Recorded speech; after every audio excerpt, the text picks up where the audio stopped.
एक सुंदर सा मिर्गा मुझे दिखाई दिया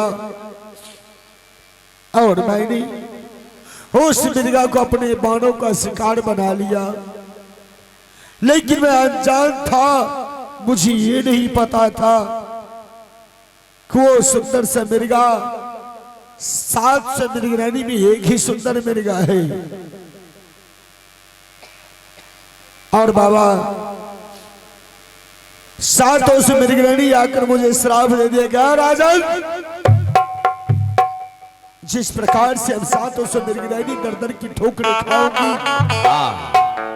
उसी प्रकार से तुम भी दर की ठोकरें खाओगे और मांगा हुआ भिक्षा तुम्हें प्राप्त नहीं होगा।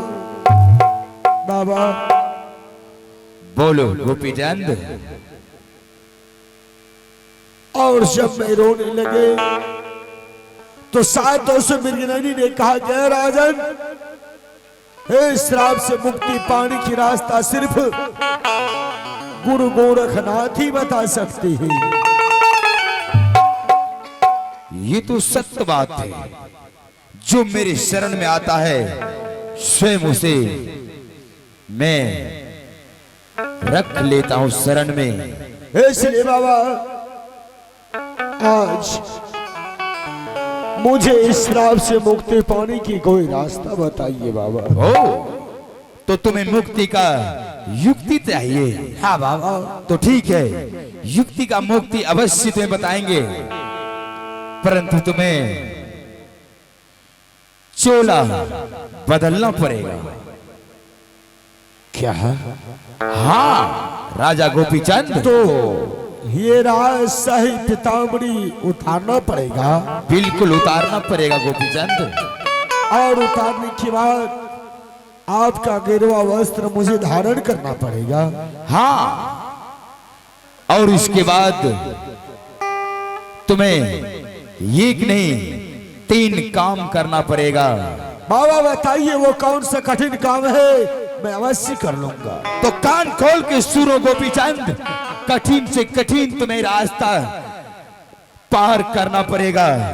सुनो, पहला नंबर, तुम अपने हाथों से, अपने माँ के हाथों से भिक्षा लेना पड़ेगा। क्या? और दूसरा भिक्षा अपने पत्नी से लेना पड़ेगा। और तीसरा भिक्षा अपने बीरमा, तुम्हारे कौन लगता है? वो तो मेरी बहन है, उनके हाथों से भी तुम्हें भिक्षा लेना पड़ेगा। बाबा मैं अवश्य ऐसा ही करूंगा।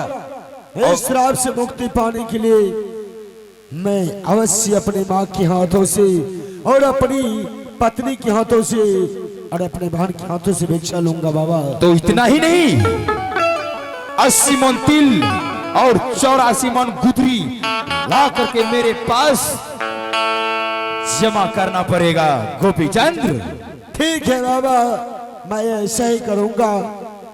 आप चलिए अपने कुटिया में, आप मुझे अपना गेरुआ वस्त्र धारण करने के लिए दीजिएगा।